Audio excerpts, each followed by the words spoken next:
Can everybody see that? Yep. So what do I do? I want to move the thing. Just Click that one. Okay, cool. I'm getting lessons.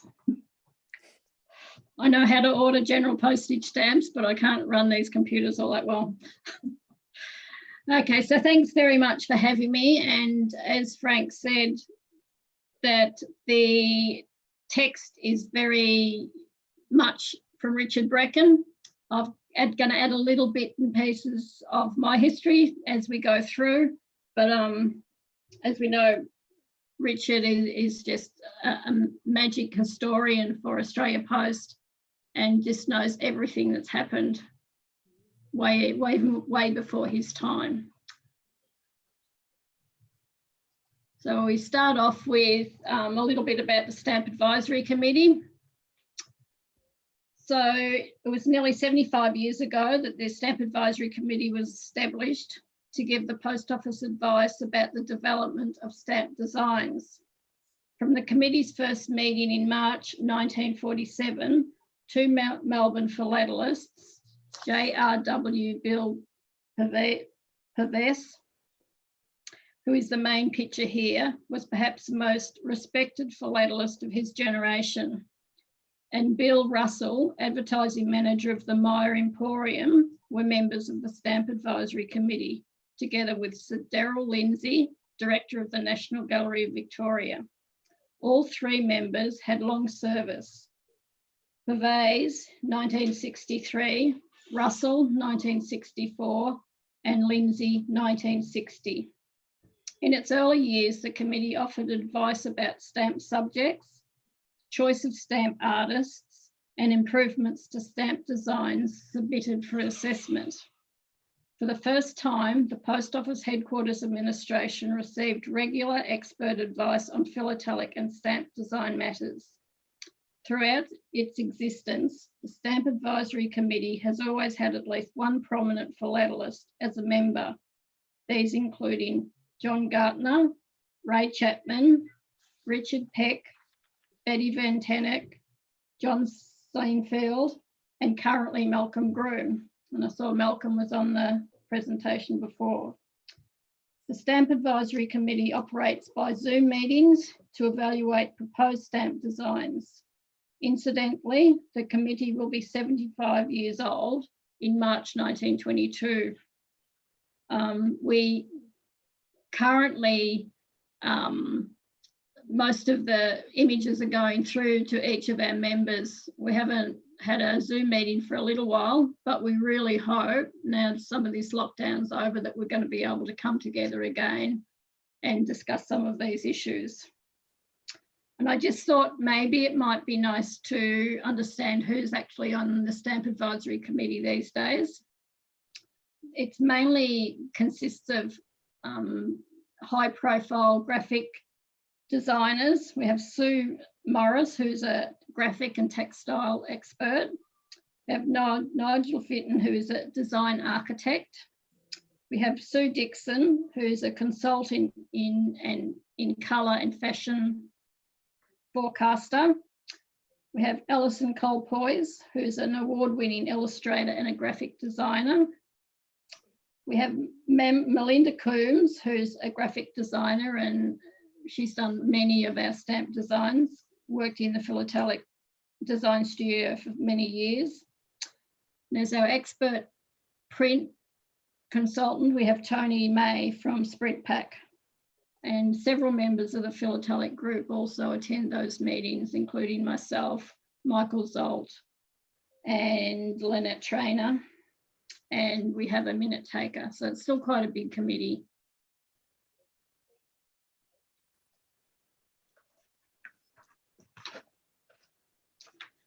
So next we've got NPEC's 1950 National Philatelic Exhibition. The Australian National Philatelic Exhibition, held in Melbourne Town Hall in October 1950, was the first major stamp exhibition since World War II.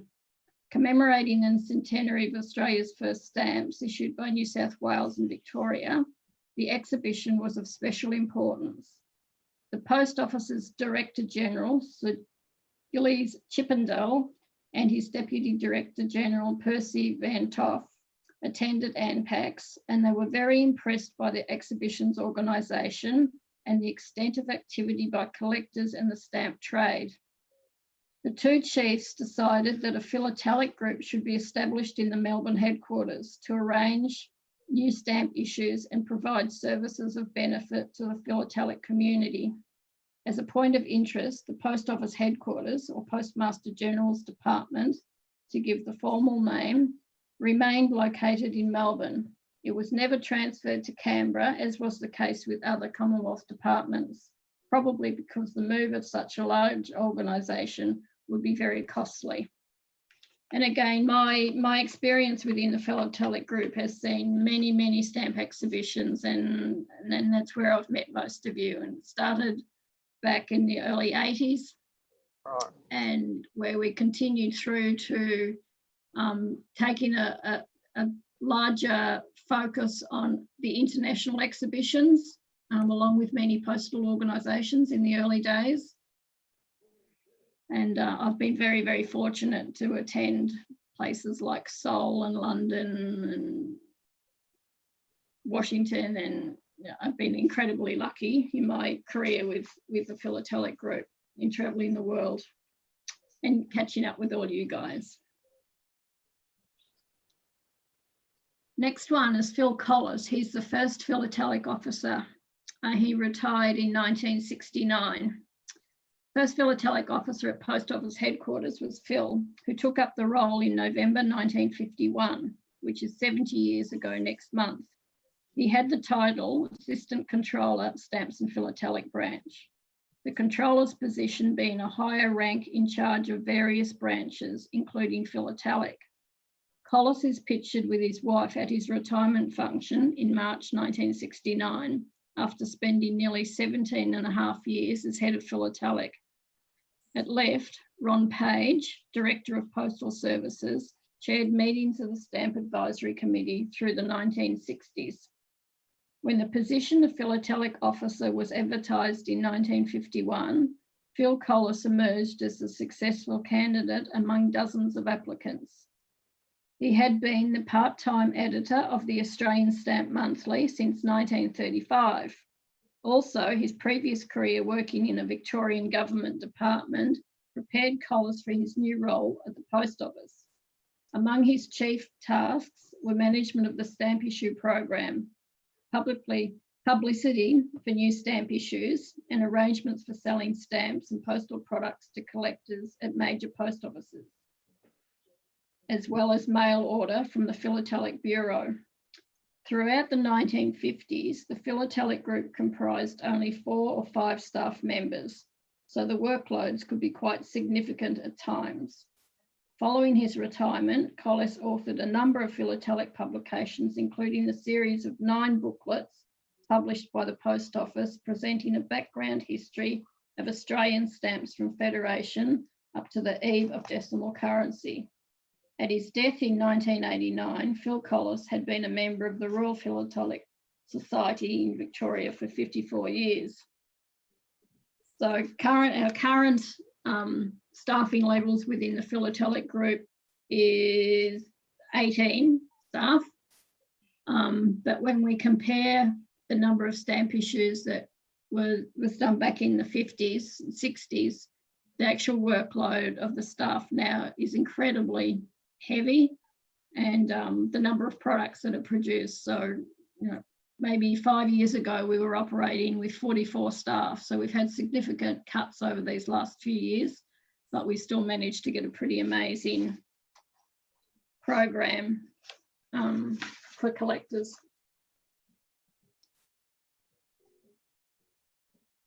Next one is in 1952, there were unissued royal visit stamps.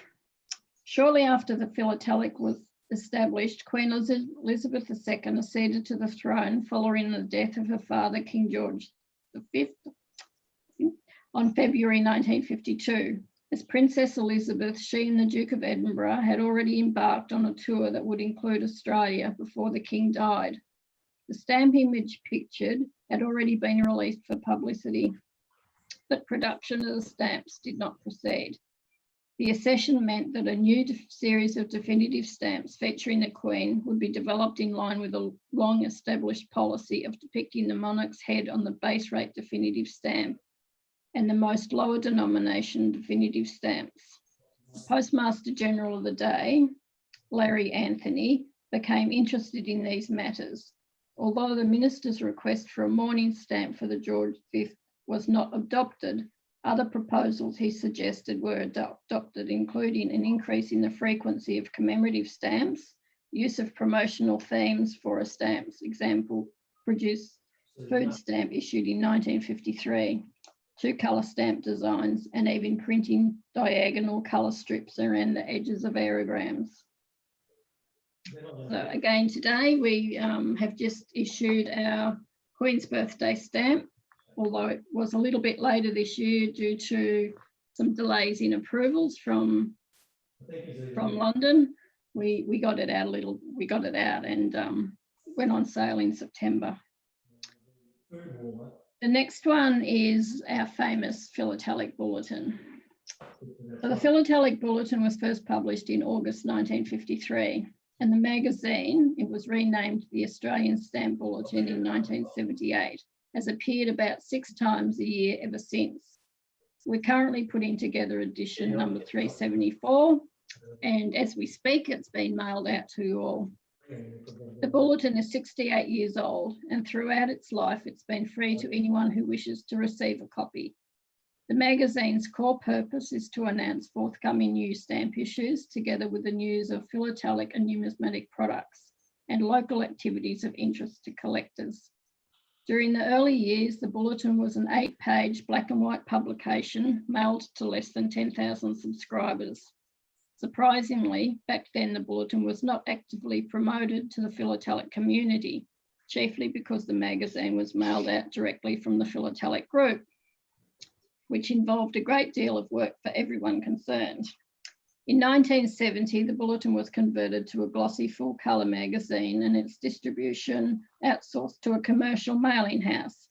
Ever since, the bulletin circulation has been well in excess of 100,000 copies. Perhaps it's not well known that the Australian Post Collectibles website features PDF images of every edition of the stamp bulletin since late 1998, which can be viewed or downloaded freely. Go to Stamp Bulletin and Archives on the Collectibles website. And please look forward to our Christmas edition of the bulletin.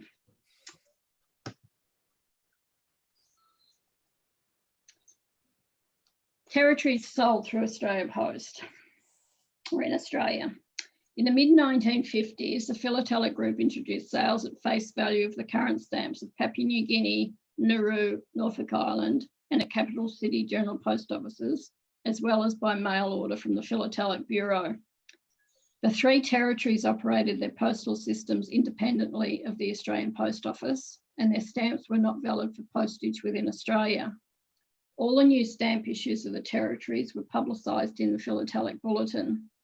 Subsequently, Australia acquired Cocos-Keeling Islands in 1955 and Christmas Island in 1958, which previously had been administered by Singapore.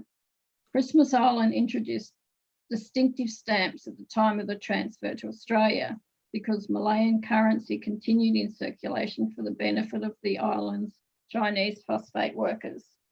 When the Cocos-Keeling Islands were transferred in 1955, Australian postal law was made applicable and Australian stamps were brought into use on the islands. 8 years later, in 1963, distinctive stamps were introduced for Cocos, and having the same status of Australian stamps, Cocos stamps were valid for postage in Australia. Similarly, distinctive stamps had been introduced for the Australian Antarctic Territory in 1957, which were also valid for postage within Australia. The sale of agency country stamps, as these were called by the 1970s with the addition of Samoa, Fiji and Pitcairn Islands, continued until 2005, when the sales facilities were ended. And when I joined Post, that was one of my jobs in the finance area. I had to reconcile all of the agency country stamps and make payments to all of those agency countries.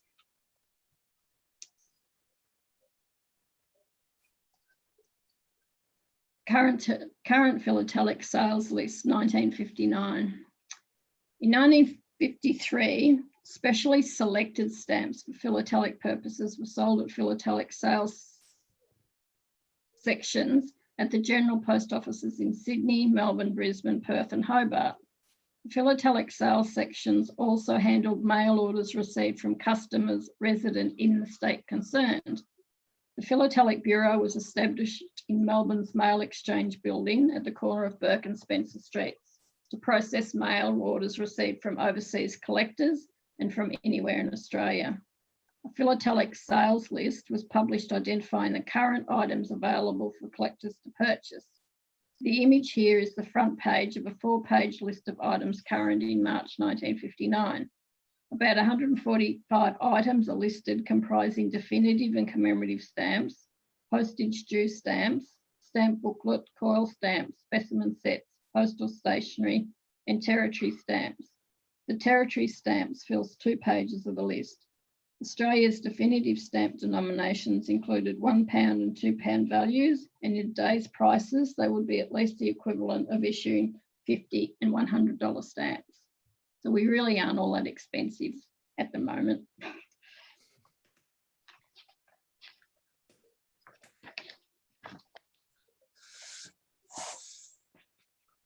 Mercury album, first day cover, 1954. In June 1954, a generic type of first day cover suitable for use with any new stamp issue was put on sale at the Philatelic Bureau and Philatelic sales sections in post offices. Priced as tuppence each, the first day covers were printed in various colour combinations featuring the post office's corporate symbol of Mercury, messenger of the gods. Collectors could submit blank covers up to 7 days before the stamp issue date, and for a further fee of tuppence, the new stamp or stamps would be affixed and postmarked by philatelic staff. Collectors could also take blank covers to a post office to produce their first day covers on the date of issue. Many types of private covers were sold to collectors and the trade for processing along the same lines.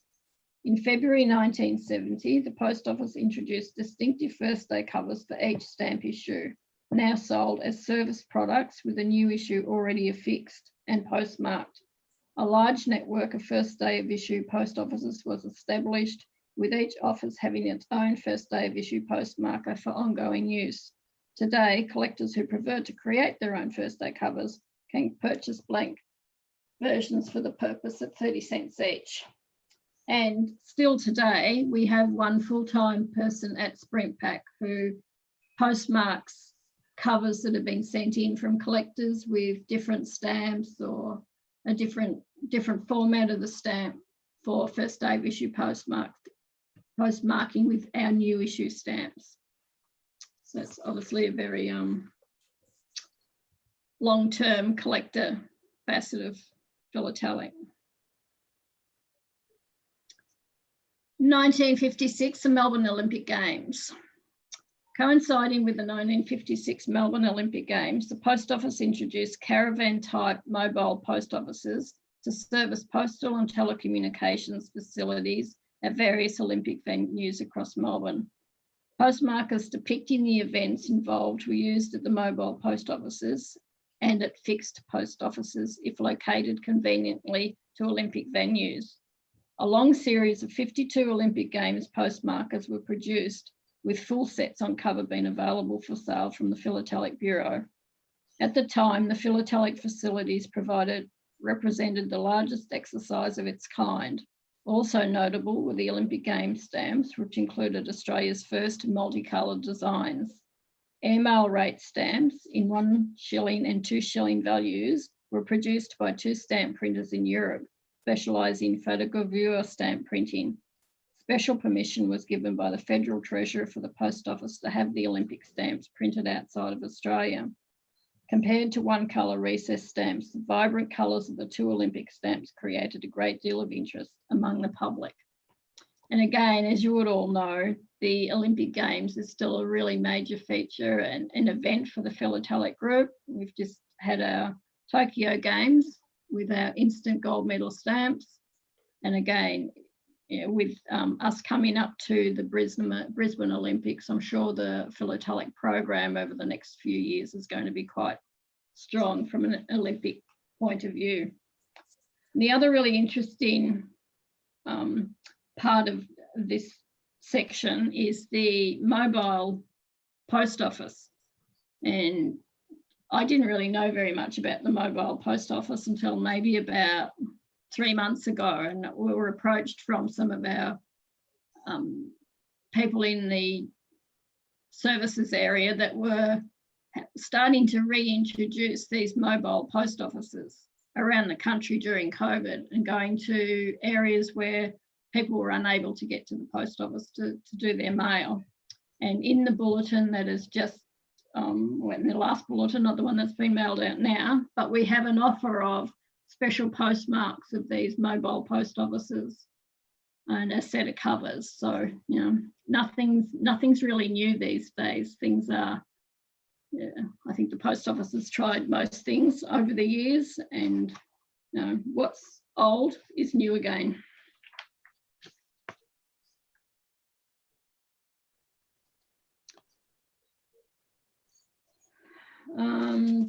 Pictorial postmarks. Engrave a cutting image on the pictorial postmarker 1962. Until 1966, pictorial postmarkers featured steel faces like ordinary post office date stamps, with the lettering and pictorial element being engraved by hand.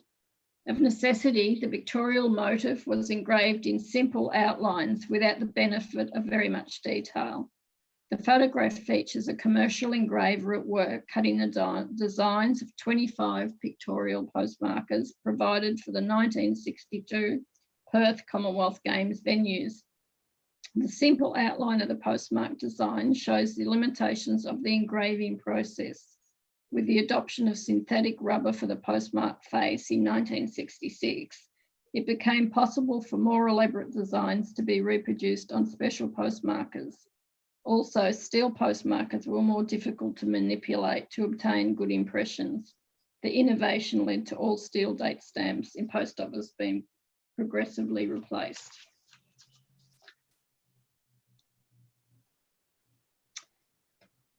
In 1959, inaugural Auckland to Brisbane air mail. During the early post-war years, Australia's overseas air services expanded rapidly, and airlines involved were keen to promote these new services by organising philatelic facilities for the carriage of commemorative airmail covers on the service's inaugural flights. The first direct service between Auckland and Brisbane was introduced in July 1959 by Teal, Tasman Empire Airways Limited, that later became Air New Zealand. This involved the carriage of philatelic covers postmarked at Auckland on departure and backstamped to Brisbane on arrival. Note the commemorative inscription on the mail bag handed by the pilot to the post office official at Brisbane. By the end of the 1960s, inaugural international air services had become commonplace, and the provision of special facilities, philatelic facilities, was less frequent. Of course, philatelic bodies maintain the aero-philatelic tradition by organising reenactment flights on anniversary dates, and the centuries of historical airmail flights are now becoming rather frequent. One of the major ones that I was involved with was the introduction of the A380 into Australia, where we did some special covers that were on that first flight. But there's been many more over my time at Post.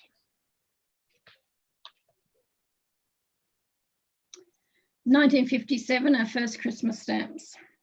Probably the most significant development in stamp issue policy during the 1950s involved Christmas stamps being issued in 1957, an initiative of global importance. Although a number of countries had issued stamps featuring Christmas themes, none followed through on the concept by issuing stamps every year. Australia became the first country to issue Christmas stamps regularly each year. The first Christmas stamps in 1957 followed suggestions by the public for a stamp issue with a spiritual theme. Being uncertain how successful a Christmas stamp issue might be, the post office was prepared for the 1957 stamps to be a one-off. but their popularity was enough for Christmas stamps to be an annual occurrence. Note the signature of the stamp designer engraver under the first day cover's address, Donald Cameron. And I'm sure you're going to love our Christmas stamps this year.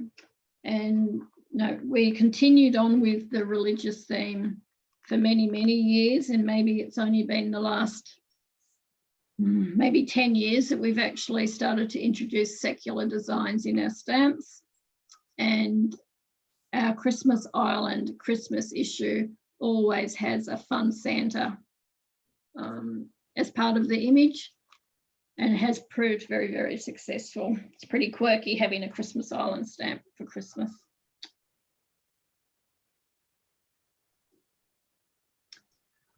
(1959), the 150th anniversary of the birth of the Post Office. The 150th anniversary of the birth of the Post Office in 1959 was the key event for celebration that year. On the 25th of April 1809, former convict Isaac Nichols was appointed postmaster at Sydney with the sole authority to take charge of all incoming mail for delivery on payment of various fees from his residence near the wharves. The appointment of Nichols as postmaster was announced in the Sydney Gazette as a measure to prevent persons visiting arriving ships to impersonate other people, by which they have obtained possession of letters and parcels to the great injury of those whom they were intended. From the outset, the Postal Service has been about trust. Australia Post today, including its predecessors, the Postmaster General's Department and the Colonial Postal Departments, is 212 years old, and it's the oldest commercial body in Australia.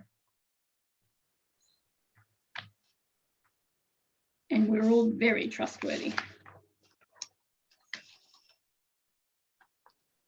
Okay, 100th run-in of the Melbourne Cup, 1960s.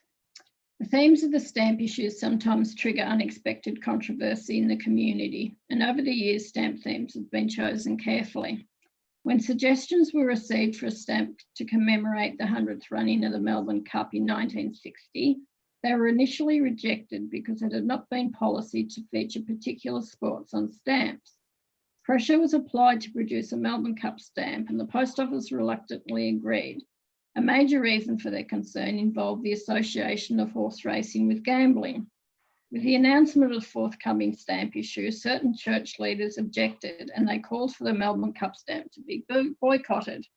Community attitudes change over time, and the 150 run-in of the Melbourne Cup stamp issue in 2010 didn't involve such controversy. However, I was very involved in the creation of the Black Caviar stamp, which we launched at our Melbourne Stamp Exhibition. And a lot of those arguments about we shouldn't be portraying gambling, especially in a major event, there was all of those discussions running around at that time as well. But the most important thing was that we were starting to bring people who are interested in other avenues of sporting activities and other collectors. We brought them into that exhibition to see all of the trophies from Black Caviar, and it was definitely the major event of one of the major events of the show, apart from all the exhibitors, of course. And yeah, it proved very, very successful, and we've done Winks since Black Caviar, and we will continue to go down that path when there's these major achievements from not just horses, but sporting, different sporting clubs and sports, which is proving very successful and bringing a different collector into our market. This is the Inland Mission first multicolour photogravure stamp. The stamp to commemorate the 50th anniversary of the Australian Inland Mission was first multicolour photogravure stamp to be produced by the note printing branch in Melbourne. This followed the installation of the photogravure printing process the previous year, but the stamp was prepared at short notice, and perhaps it was not as good a production as subsequent photogravure stamps issued over the next couple of years. The stamp theme had initially been rejected by the Post Office until high-level pressure brought about a reversal of the decision. The transition from single colour to multicolour stamps was the inevitable result of years of criticism of Australian stamp designs by collectors who had seen numerous examples of other countries' colourful stamps. Now we're very proud to be one of the major stamp or postal authorities stamps, and a lot of people are very envious of things that we've done over the years. And I noticed Richard's saying that there was high-level pressure brought to them to introduce the stamp. Trust me, we're in exactly the same position these days. Next one. Recess stamps continued in the 1960s. Matthews Flinders Navigated Stamp, 1964. The introduction of photogravure stamps in 1962 did not immediately cause single colour recess stamp printing to fade away. Indeed, recess production predominated at the note printing branch until 1973. The base rate Queen's Head definitive stamps were recess printed and comprised about 3/4 of all stamp production. The 6 stamps of the Navigator series were issued over a 1-year span in 1963-64. With the approach of decimal currency, the Navigator stamp dies could be readily re-engraved with decimal denominations and printed in the same designs and colours. The image featured here is the engraver's keyline artwork in which the lines to be cut into the surface of the stamp die are defined. The artwork image is photographically transferred at stamp size to the softened steel die ready for the engraver to begin cutting. The Christmas 1974 stamps were the last recess issued by the note printing branch at the Fitzroy plant. Several later recess stamps have been produced, including last year's wider ship stamps of the Australian Antarctic Territory, which were recess printed by Cartor Printers of Paris.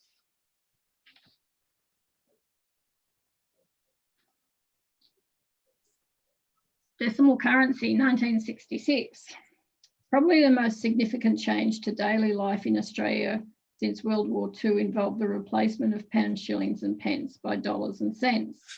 In 1966, the note printing branch faced the immense task of producing about 200 different stamps and other postal items for Australia and the territories, as well as the new decimal banknotes. Also, the work of producing 1 3/4 billion pre-decimal stamps a year had to be continued and care taken to avoid overproduction. As the stamps could not be sold after the changeover, the last day of pounds, shillings and pence traded at post offices was Saturday morning, 12th of February 1966. All pre-decimal stamps were taken off sale and the new decimal stamps put on sale on Monday, the 14th of February. All transactions were now in decimal currency, but the public could continue to pay with pre-decimal currency in the equivalent amounts. Also, pre-decimal stamps could continue to be used for postage for 2 years following the changeover date. For a further 3 years, pre-decimal stamps could be resold to the post office. From 14th of February 1971, pre-decimal stamps no longer served any purpose. All pre-decimal Australian stamps are technically worthless, except to you collectors, are probably worth lots. And our last one is the Moomba stamp display, 1960s.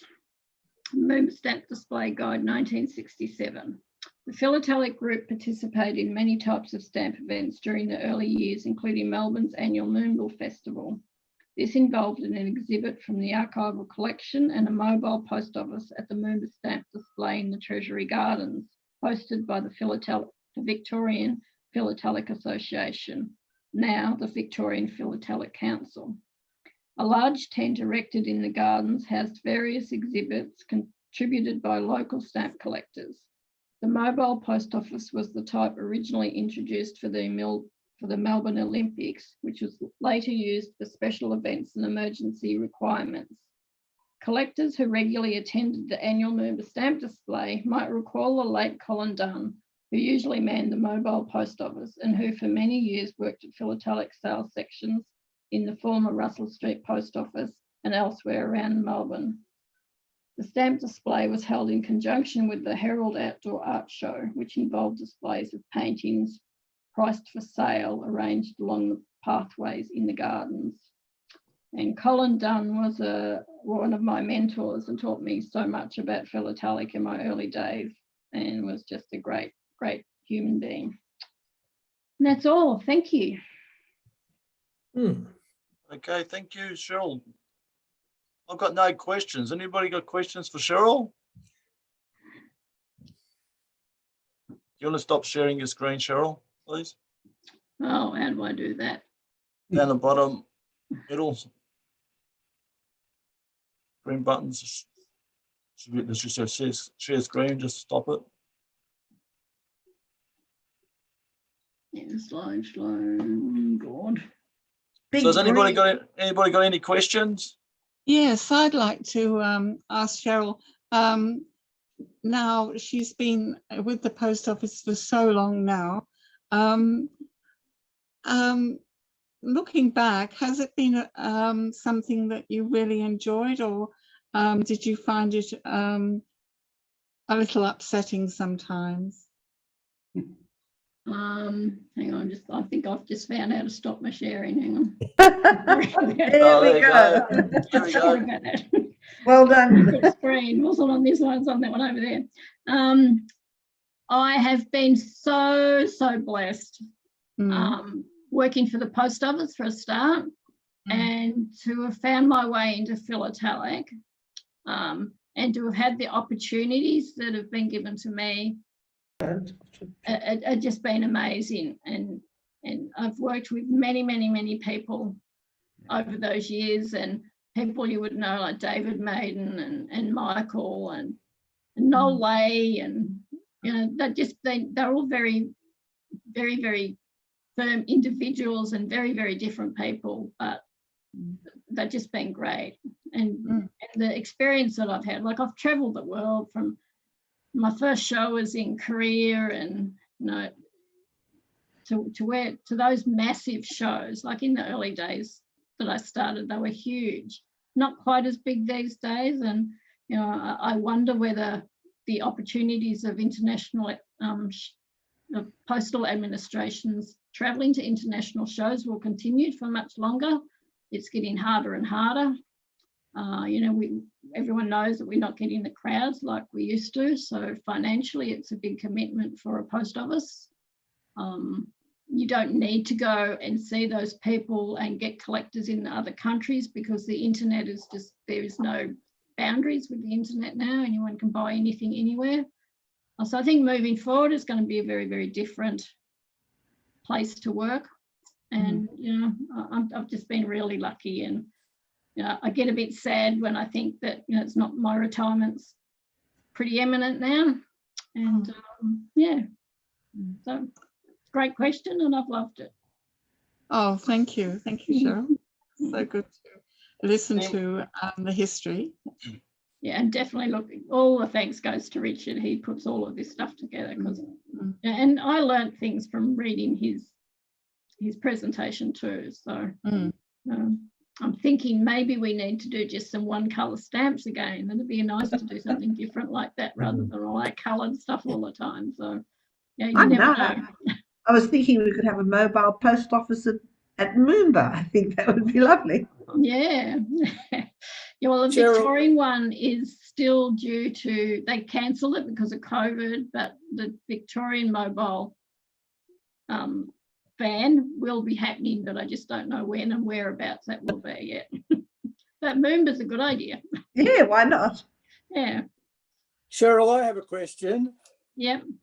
Were you around and involved when, well, you're obviously there, but were you on the Philatelic group when Joe Mooney and Susan Jean were doing my stamp, the 1983 50th anniversary of Australian JCs? Probably I wouldn't have been Joe Money. I worked with Joe Money, but the 19, I've got my catalogue here. What year was it? 1983. You're going to ask me the date of the actual release, and I've got to remember. Oh, fine. So what's the question? Was I just there? Or? Yeah, were you involved in the Philatelic group at the time was my question. 1983. It's the 8th of June, 1983. Oh, no, I was still in finance then because I Right. started in 78. So I left when I had my first child, and that was 87. So I went from finance and then back into Philatelic in 87. Yes, no, I had a lot of running backwards and forwards to the group at that time, doing the stamp and with the designer, because it was running very, very late. I was just intrigued about some of the work that goes on behind the scenes that people don't realise. It was they took it round to schools and got children to actually do some designs, and when it came back, nobody would accept any of the children's designs. Right. And of course, it was a run around at the last minute to try and develop something. So So which one was it? The Christmas one? no, Australian JCs. JCs, Australian Green Jason. and 50th anniversary of Australian JCs. Yeah. sort of green and orange thing. Yeah, it's a green, it's an orangey sort of a northern background with two heads on it. Right. Okay. No. But 27 cent. oh, I see it. Yes, I see it. You know the one? Okay. Yeah. Yeah, I see it. No, I can't recall that one at all. But you know that the amount of work that goes into a stamp is incredible, and Malcolm could back me up here. Like, it goes to the SAC a couple of times, and before it even gets to the SAC, we've been working on it with external designers, particularly could be around about 6 months before it even gets to the SAC. Yes, well, my one, for example, was I started in 1980 with the documentation to start the ball rolling, Right. and didn't come out until 1983. Yeah, so 83. 1980 would have been when you requested the stamp to have. Yes, Yeah, okay. So that's probably still about a deadline. We always work about 2 years in advance. So next March we'll be working on the 2004-2005 program. Sorry, 2024-25 program. Yeah. So yeah, we work that far in advance still. Good. And, Thanks for and that. sometimes the print time is very, very short. Yes, I know all about that. Yeah. Any more questions? Cheryl, would you like to talk about the process you have to go through to get a Queen's birthday stamps done, or any stamps that featuring the royal family? Oh, Yeah, that's fun. Ooh. Yeah. So again, it's a very, very lengthy process. So anything that has the Queen or the royal family on it, we have to seek palace approval. So we generally don't put those stamps through the SAC. A lot of the times you only see them as a courtesy at the SAC. I think, Malcolm, if we've got a lot of time, we put it through to the SAC to have a comment. But then we have to have it signed off by our area that looks after the government services. They then send it to Canberra, and they arrange for the Governor General to send it over to the palace to get approval. And that process generally takes about 6 months in most instances. But we're not really sure what happened this year. All we are definite about is that we kept to the same timeline, but we didn't get approval, and we kept chasing it. So we don't know where the hiccup was. And we had the opportunity to maybe not release it, but we were getting a lot of requests for the Queen's birthday stamp. So we had planned for April. We thought when we still hadn't got approval and we didn't have time to print, we would then bring it out in June for her birthday then, the holiday, and we still hadn't received approval. So we kept pushing, and I think eventually received approval of early August to allow us to print the stamp. And very confidentially, we also requested a Prince Philip 100th birthday stamp at the same time, and that got caught up in the process as well.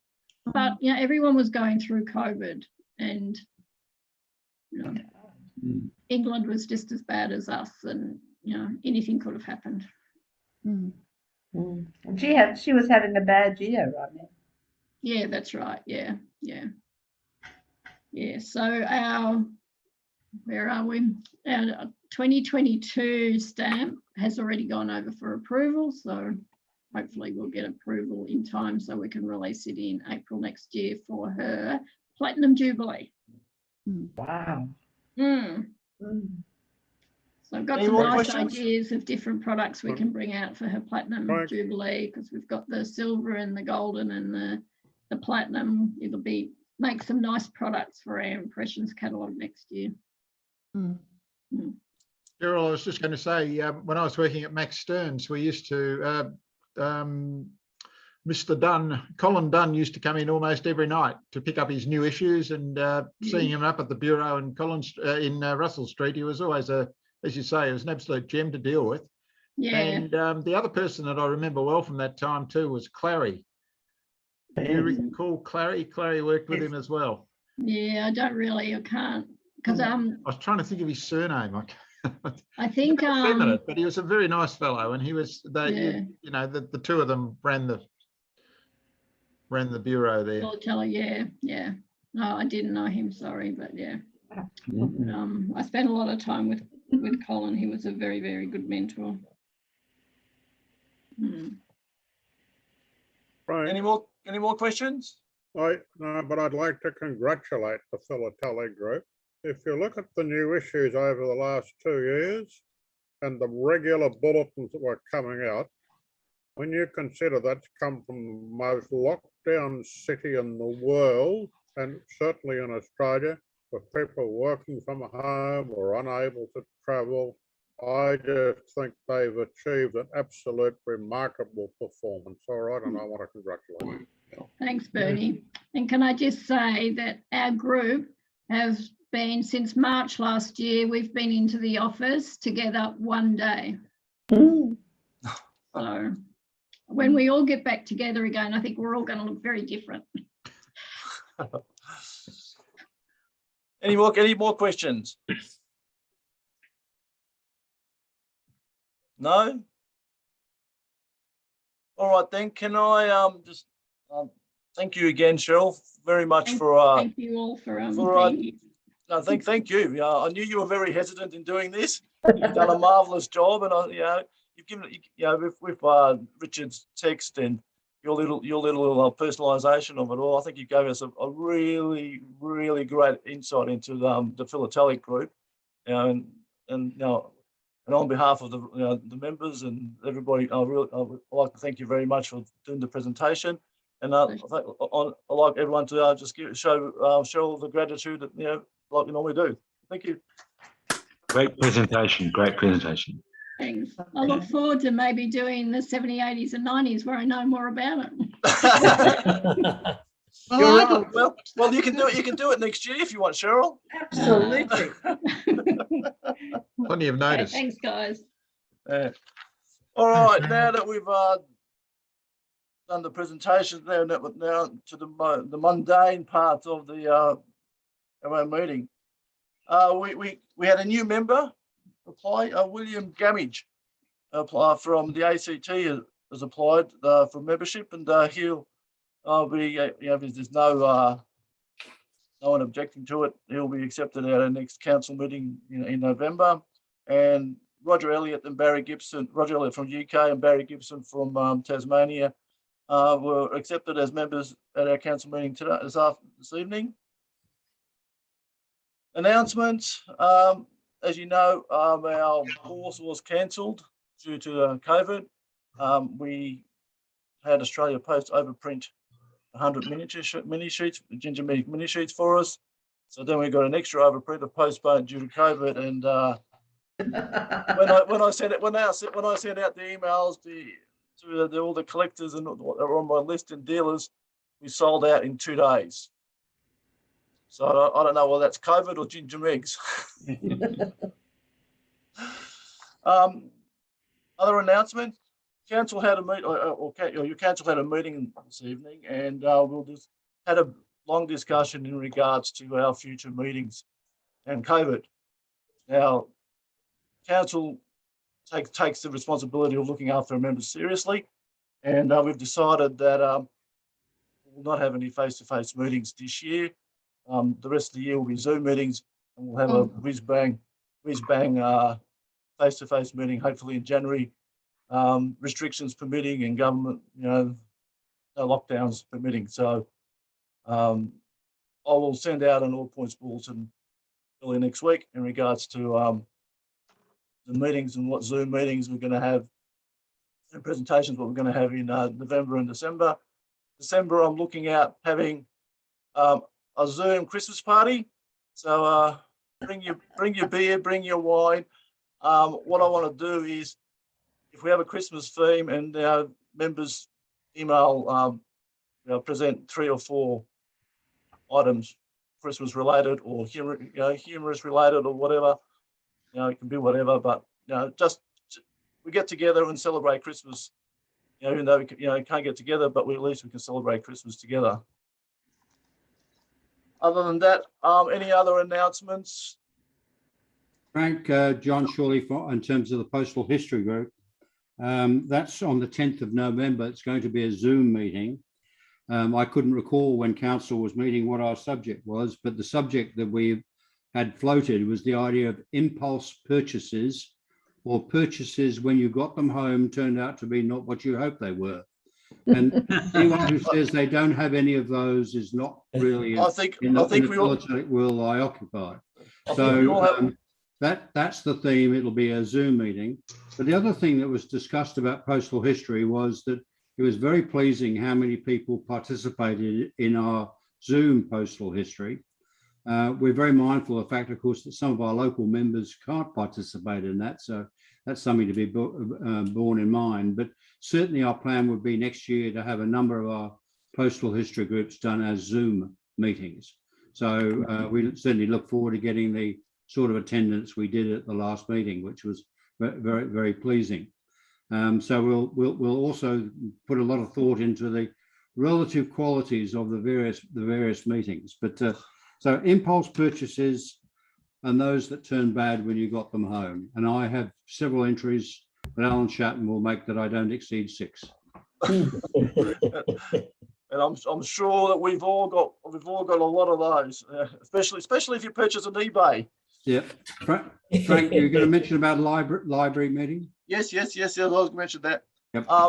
The library in November will be open. I spoke to Richard Brecken this afternoon. He's willing to open it. There's not a big group. We normally get anywhere between 3 and 5 or 6 members coming to library, so we can isolate. We can do so. We're not in a large group. So Richard's willing to open the library. So the library in November will be opened. In December, it's normally closed, so it won't be open. But it will be then we'll reopen in January again.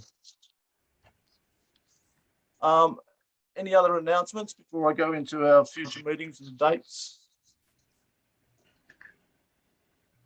No? Yeah. All right. The library afternoon in October, or on the 30th of October, that's been cancelled. Daytime meetings will be cancelled in November, on the 9th of November. As John said, the Postal History group on the 10th of November will be a Zoom meeting. The Philtelic meeting on the 18th of November will be a Zoom meeting where Gary Watson will be presenting a display on AMLI rates. He hasn't given me the exact title, but I will have it next week, and I'll send that via email next week on my all points bulletin. All right, and like I said, the library will be open on the 27th of November from 2 p.m. So we'll be open, and Rich will be there for members to utilise our library. I know there's a couple of members that are itching to get into the library, so hopefully they can attend then. All right, anything else before we close? No, that's pretty good. Again, Cheryl, thank you very much for doing the presentations. I really appreciate it. Otherwise, it was going to be me. So I'm glad you volunteered. Thanks. All right, everyone. Well, good night. Stay safe and enjoy Semi Freedom Day tomorrow. Yeah. And I know Charles and Steph are going to the pub at midnight. South Melbourne pub. 1 minute past midnight. Yeah. All right, everyone. Good night. Take Enjoy. care. Frank, Frank, Yeah. Bill Gamich, is he the author of the book, The Greatest Estate? The book about Indigenous land use? That's the person. That's the guy. Yeah, thanks. Yep. All right, guys. Thanks, Good night. Frank. Okay. Take care. Frank.